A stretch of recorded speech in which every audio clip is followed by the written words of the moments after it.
आप सभी का माई वे ऑनलाइन क्लासेस में स्वागत है। 1765 से 1772 ईस्वी तक बंगाल में जो शासन व्यवस्था विद्यमान थी उसे हम द्वैध शासन या ड्यूअल गवर्नमेंट ऑफ बंगाल कहते हैं। इस एजुकेशनल वीडियो क्लास में हम आपको द्वैध शासन के बारे में विस्तार से बताएंगे। बंगाल का द्वैध शासन ड्यूअल गवर्नमेंट ऑफ बंगाल, तो पहला प्रश्न तो यही बनता है कि द्वैध शासन कहाँ पर था? तो बंगाल में। ये पहला प्रश्न बनता है। किसके समय में लागू हुआ? क्लाइव के समय में लागू हुआ। तो ये आरंभिक प्रश्न बन जाते हैं। बंगाल का द्वैध शासन, इसमें हम समझने का प्रयास करेंगे कि वो कौन सी पृष्ठभूमि है जिसमें बंगाल में द्वैध शासन लागू होता है।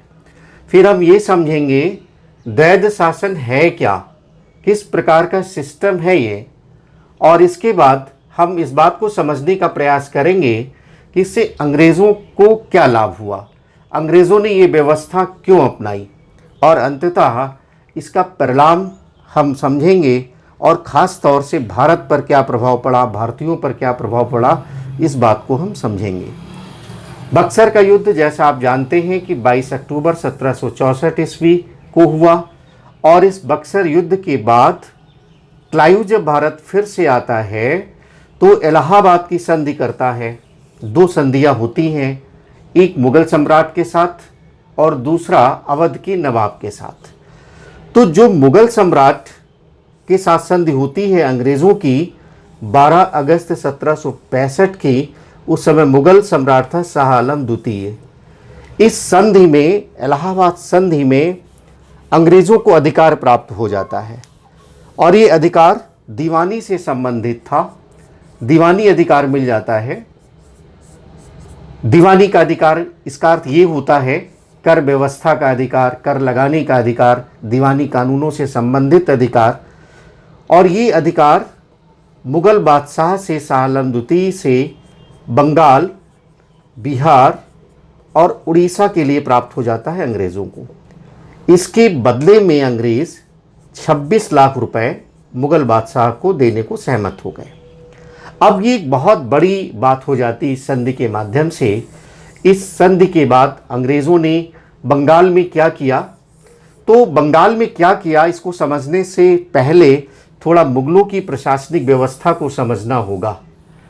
इसलिए समझना है कि बंगाल मुगलों का एक प्रांत था, एक सूबा था, तो वही व्यवस्था चली आ रही थी। उसी व्यवस्था में परिवर्तन किया, कुछ शक्तियाँ अंग्रेज़ों ने अपने पास रखी। तो उसको समझने से पहले मुगल प्रशासनिक व्यवस्था को समझना होगा। अब जैसे मुगल साम्राज्य में बहुत सारे प्रांत थे। साम्राज्य जो है वो अनेक प्रांतों में बटा हुआ था, जिसको सूबा भी कहा जाता था। और इस सूबा में जो कार्य थे वो मुख्य रूप से दो भागों में बटे हुए थे। एक तो दीवानी का कार्य था और दूसरा सूबेदारी का कार्य था, जिसको निज़ामत भी कहते हैं। आप इस तरह से कह सकते हैं कि दीवानी का कार्य था और निज़ामत का कार्य था। दीवानी कार्य के अंतर्गत जो कर लगाना, कर वसूलना, उससे सारे संबंधित कार्य होते थे। सामान्य प्रशासनिक कार्य जो है वो राजस्व से ही जुड़े हुए थे।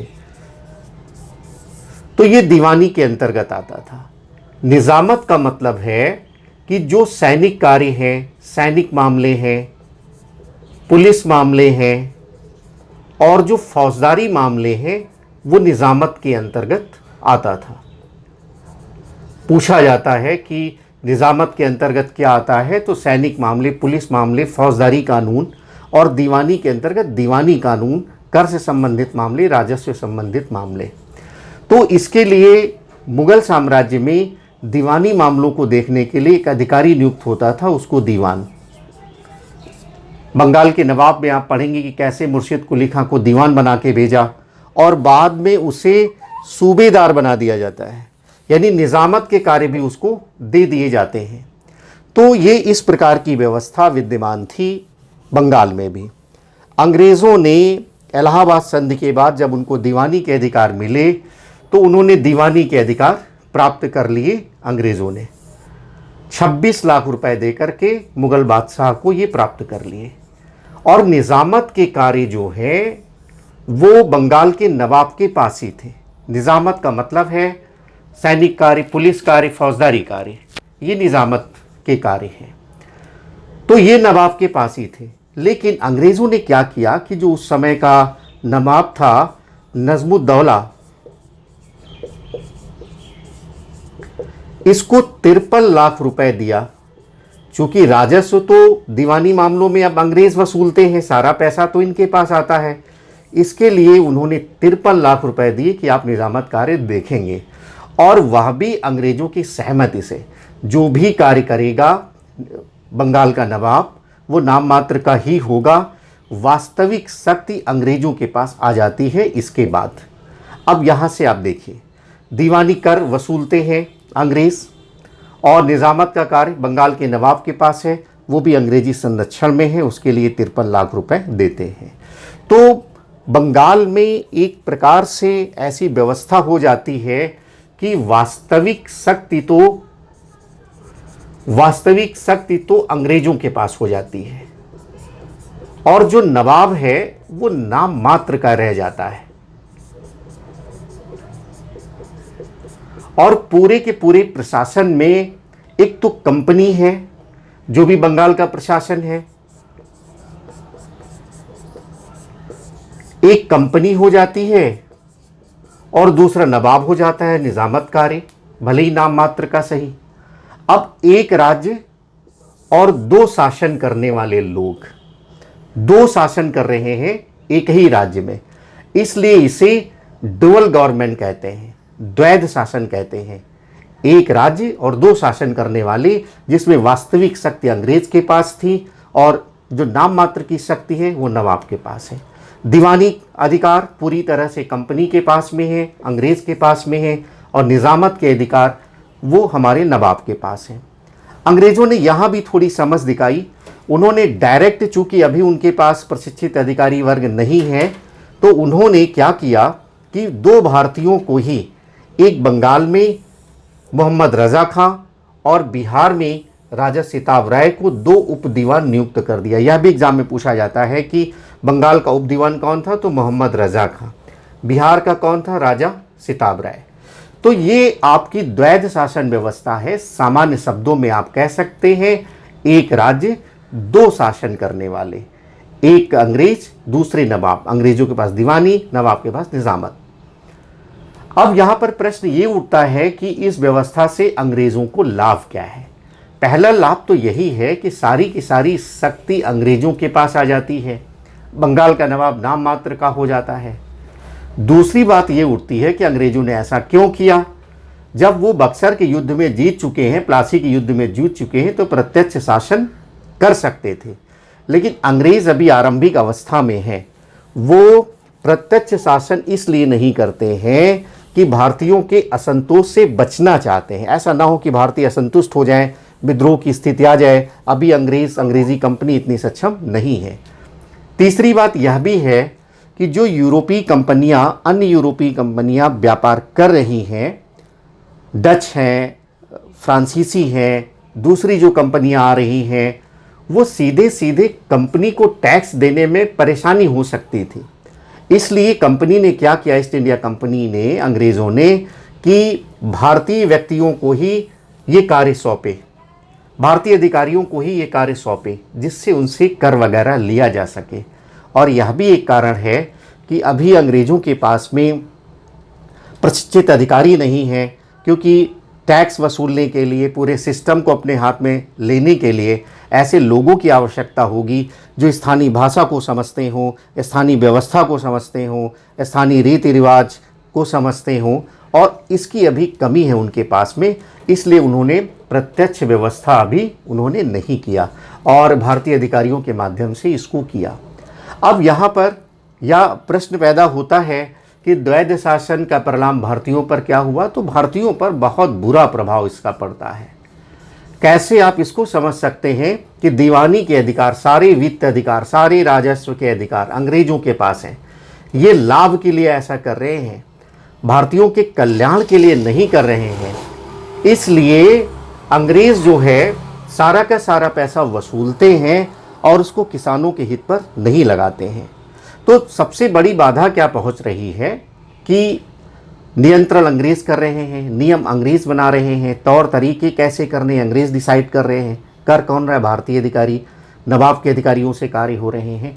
तो एक अव्यवस्था फैल जाती है, पूरे बंगाल में अव्यवस्था फैल जाती है। कोई किसी के पास अपनी जिम्मेदारी लेने का कर्तव्य नहीं है, कर्तव्य बोध नहीं है। सब केवल वसूली चाहते हैं, अपने अधिकारों का ही प्रयोग कर रहे हैं। और जब सारा का सारा पैसा वसूलते हैं, कृषि के विकास के लिए नहीं लगेगा, तो कृषि व्यवस्था का पतन होगा। और कृषि व्यवस्था के पतन के संदर्भ में आप ये समझ सकते हैं कि राजस्व ज़्यादा से ज़्यादा वसूला जा रहा है और कृषि के कल्याण के लिए कोई निवेश नहीं हो रहा है, तो किसानों की हालत बहुत ख़राब हो जाती है, किसान की दशा पतनशील हो जाती है। एक कंपनी के अधिकारी थे, उनका उल्लेख करना उपयुक्त होगा। उनका नाम था विलियम बोल्ट्स। ये ईस्ट इंडिया कंपनी के ही अधिकारी थे। इन्होंने कहा कि भू राजस्व इतना ज़्यादा कर देते थे अंग्रेज़, जिससे कभी कभी किसानों को अपने बच्चों को भी बेचना पड़ता था और वो कभी कभी हताश निराश होकर के अपनी कृषि भूमि और गांव छोड़कर भी चले जाते हैं। ये एक अंग्रेज अधिकारी का उल्लेख है। इससे समझा जा सकता है कि कितनी दयनीय हालत हो गई उस समय भारतीय किसानों की। उद्योगों का पतन हुआ, क्योंकि जो भी हमारे यहाँ उस समय कुटीर उद्योग थे वो कृषि पर ही आधारित थे। स्वाभाविक है वह भी पतनशील हो गए। और रेशम उद्योग के संदर्भ में चूँकि अब दीवानी के अधिकार अंग्रेज़ों के पास हैं, कैसे राजस्व देना है, क्या उपजाना है, वो डिसाइड करने लगे। तो रेशम से जुड़े हुए जो किसान हैं, जो उद्योग से जुड़े हुए, रेशम उद्योग जुड़े हुए लोग हैं, वो बहुत ज़्यादा पीड़ित हुई इस व्यवस्था से। ऐसी एक व्यवस्था बन गई, किसानों को लगने लगा, मज़दूरों को लगने लगा, जो हमारे कुटीर उद्योगों से जुड़े हुए लोग लगने लगे कि जब हम मेहनत कर रहे हैं, राजस्व अंग्रेज ले जा रहे हैं, तो इस मेहनत का फ़ायदा क्या। तो एक प्रकार से मानसिक गिरावट आ जाती है, नैतिक पतन आ जाता है हमारे समाज में। तो द्वैत शासन व्यवस्था वनडे एग्ज़ाम्स के लिए जैसे आपके तथ्य आते हैं कि किसने लागू किया, क्लाइव ने लागू किया, किसके समय में, नज़्मुद्दौला के समय में, ये भी बात है कि ये जो व्यवस्था बनाई गई है ये 1772 में जब वारेन हेस्टिंग्स भारत में आता है तो समाप्त हो जाती है। यह भी एक महत्वपूर्ण प्रकार का तथ्य है जिसको आप नोट करेंगे। इलाहाबाद की संधि है, वहाँ से जो सुविधाएं मिली हैं, ये सब वनडे एग्जाम्स में पूछे जाते हैं। निजामत का अधिकार किसके पास था? बंगाल के नवाब के पास। दीवानी अधिकार किसके पास थे? रजा खां, सिताब राय। ये सब वनडे एग्जाम्स में पूछे जाते हैं। ये तथ्य आपको याद रखना है। और एक समझ के लिए जब आप बड़े एग्जाम्स के लिए जाते हैं तो एक समझ की आवश्यकता होती है। तो पूरे विषय का अंग्रेज़ों को क्या लाभ हुए, इसके क्या परिणाम हुए, यह भी आपको जानना आवश्यक होता है।